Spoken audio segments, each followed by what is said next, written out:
My name is Grace. I'm 30 years old, and for 8 years, Bella was my best friend. Dogs shouldn't sleep in beds, Martha always said with a dismissive wave. Then Bella got sick, mysteriously suddenly, after eating Martha's special homemade treats. I still remember the day I found Bella at the shelter. She was a trembling golden retriever with soulful brown eyes, tied to a lamppost in the rain and abandoned like trash. The shelter staff warned me about her anxiety, but the moment our eyes met, something clicked. She won't last here much longer, a worker murmured. Older dogs with trust issues, people just walk past them. I took her home that day. It wasn't easy. She flinched at sudden movements, cowered during thunderstorms, barked at her own shadow. But every night, I sat beside her, whispering softly until she fell asleep. Over time, she stopped hiding. One night, she climbed onto my bed. After that, she never left. Then I met David. Kind, patient, and most importantly, Bella approved. She wagged her tail when he visited and even brought him her favorite toy, something she'd never done with anyone else. When he proposed 2 years later, Bella was there, carrying the ring box in her mouth. And then there was Martha. The first time I met David's mother, her lips thinned at the sight of Bella. "You let that thing sleep in your bed?" she asked over dinner, nose wrinkling. How unsanitary. I try explaining Bella's past, her anxiety, the progress we'd made. Martha silenced me with a flick of her manicured hand. Dogs are animals, dear. They need discipline, not coddling. In my day, they stay outside where they belonged. David squeezed my hand under the table. Mom, Bella's family. Martha laughed, sharp as breaking glass.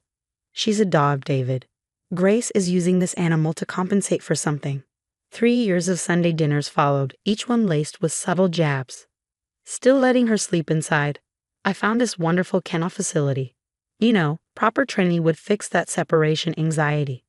I smiled and nodded, but Bella knew better. She'd press against my leg whenever Martha visited, sensing my tension. David told me his mother meant well. She's just old-fashioned about pets. I wanted to believe him. Then last month, everything changed. Martha started bringing homemade dog treats to Sunday dinner. I found this wonderful recipe she cooed, handing me a tin. All natural ingredients, much better than those processed things you buy. The treats were golden brown, shaped like little bones.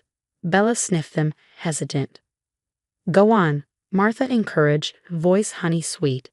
Be a good girl. Something about her sudden interest felt off. But David looked pleased. His mother was making an effort, wasn't she? So I stayed quiet.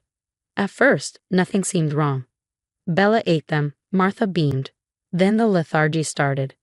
Bella, always brimming with energy, slept more. Her morning walks grew shorter. She didn't bring me her toy anymore.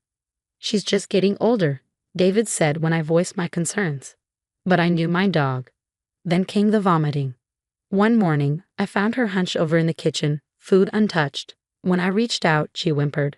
It's probably just an upset stomach. Martha said that Sunday. Here, these settle the stomach. She held out another treat. Bella turned away. See, Martha, spoiled. No discipline. That night, Bella collapsed. I rushed her to the emergency vet, my heart hammering.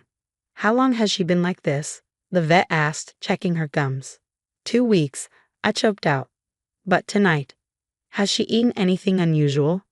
I hesitated, then mentioned Martha's treats. The vet's expression darkened. Do you have any left? I did. I had grabbed a few before leaving. The vet took them for testing. That night, I sat beside Bella's hospital bed, watching her fight for her life, when my phone buzzed. A text from Martha. I heard about Bella. Such a shame. But perhaps it's for the best. Now you can get a proper dog, one that knows its place. My hands shook. My stomach dropped.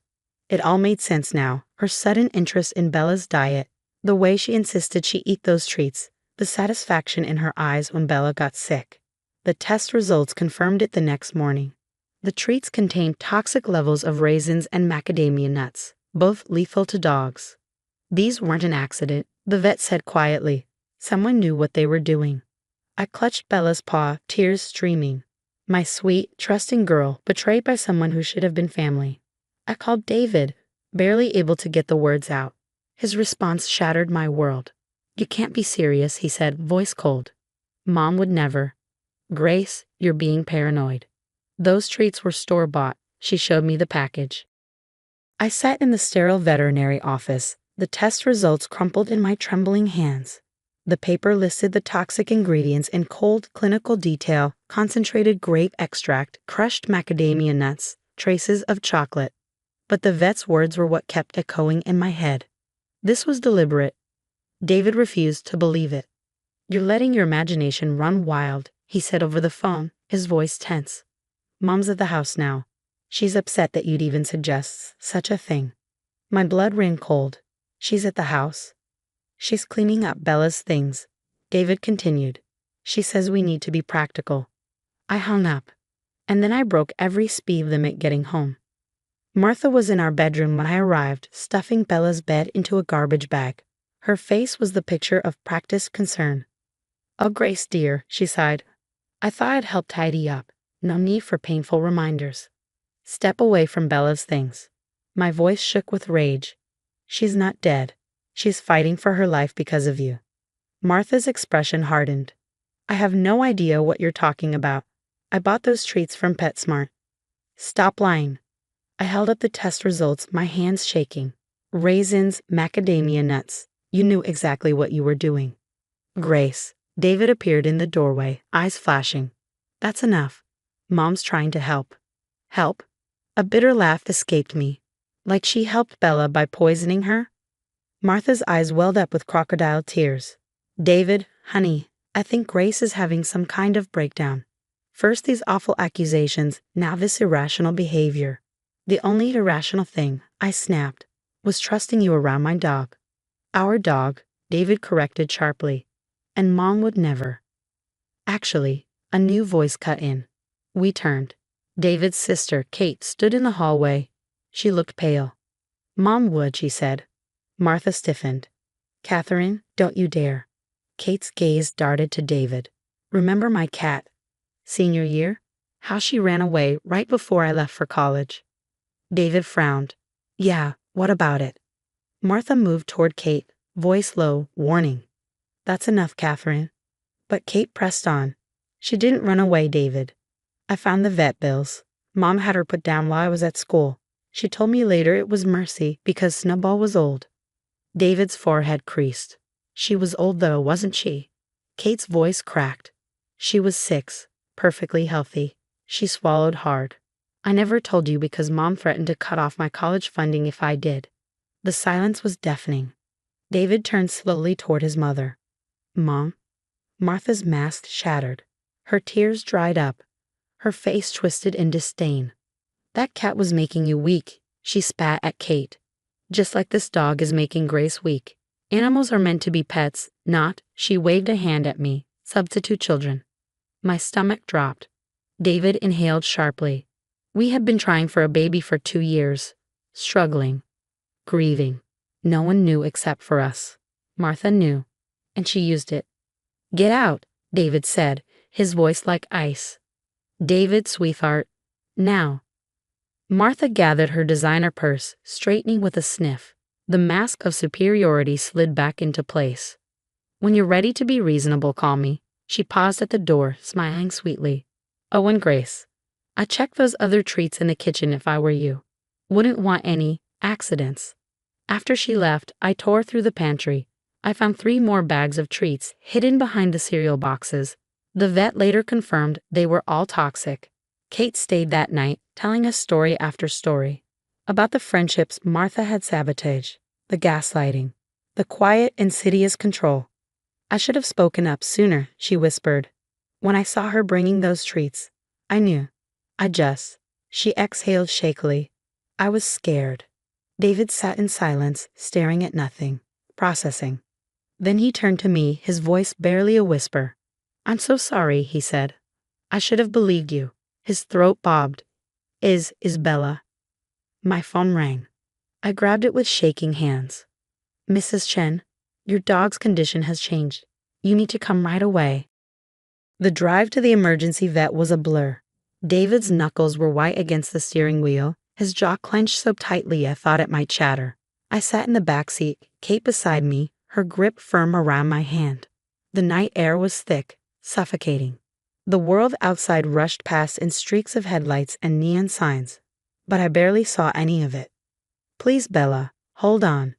The moment we pulled up, the night nurse met us at the entrance, her face unreadable. "She's awake," she said. My knees nearly buckled. "She's asking for you." I rushed inside. Bella lay in a sterile hospital bed, IV lines snaking around her frail body, but the moment she saw me, her tail thumped weakly against the blankets. A choked sob escaped me as I buried my face in her fur, breathing her in. She still smelled like home. "The latest blood work shows significant improvement," the vet said gently. "She's not out of the woods, but she's fighting." Getting her here quickly made all the difference. David stood frozen in the doorway, tears streaking silently down his face. Bella watched him, reading his emotions like she always did. Carefully, warily. "Come here," I whispered. He knelt beside us, hesitating, until Bella lifted her head and gave his hand a slow, gentle lick. "Forgiveness." Kate exhaled beside me, her voice barely above a whisper. "I called the police," she said. "They want to talk to us. About Mom. About everything." The investigation moved quickly. The treats weren't Martha's only mistake.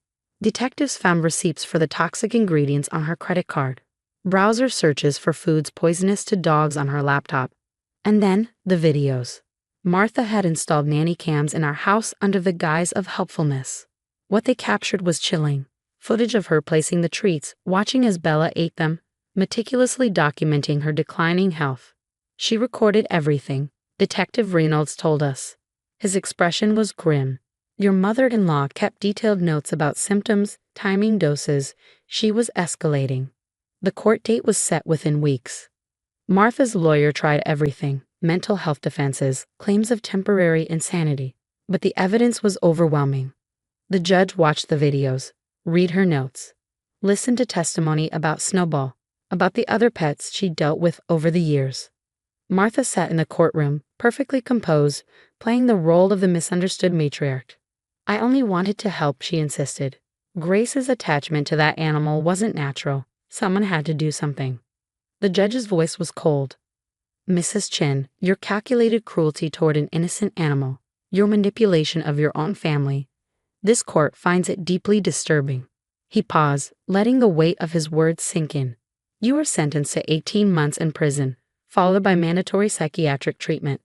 As they led her away, Martha turned to David one last time. "Everything I did," she said, "I did for this family." David met her gaze, his voice steady. "No, Mom, you did it for control, and you don't have that anymore."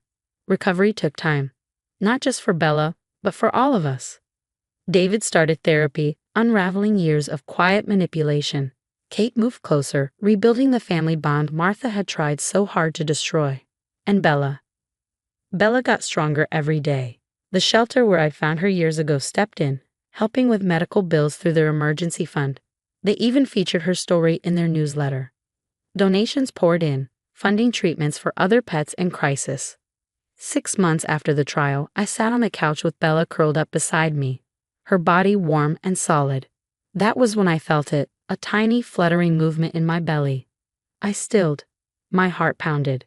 The fertility treatments had worked. David cried when I told him, and Bella, sweet, intuitive Bella, seemed to know. She started sleeping with her head resting gently against my growing bump, always watching, always protecting. Martha still writes from prison. Her letters swing between guilt and justification. We don't respond. Some bridges, once burned, are better left in ashes. Today, Bella is back to her old self, playful, loving, completely devoted.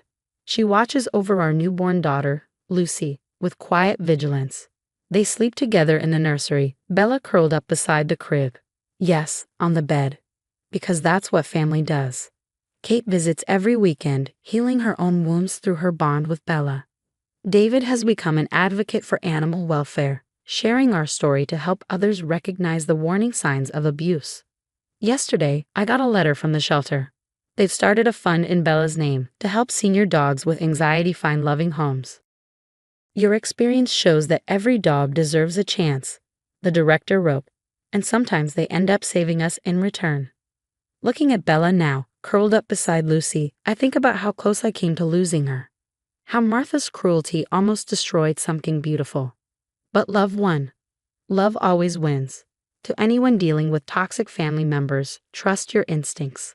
Don't let anyone tell you your love, whether for pets, for family, or for anything that brings you peace, is wrong or unhealthy. Sometimes the people who claim to know what's best for you are the very ones you need to protect yourself from. And to anyone considering adopting a senior dog with anxiety, do it. They may have baggage, but they have the biggest hearts. Just ask Bella. As I finish writing this, Bella trots over, dropping her favorite toy, the same one she first shared with David, into my lap. She wags her tail, ready to play. Lucy giggles from her playpen, reaching for her furry protector. This is my family, not the one Martha tried to force us to be, the one we chose to create. Imperfect, unconventional, absolutely perfect.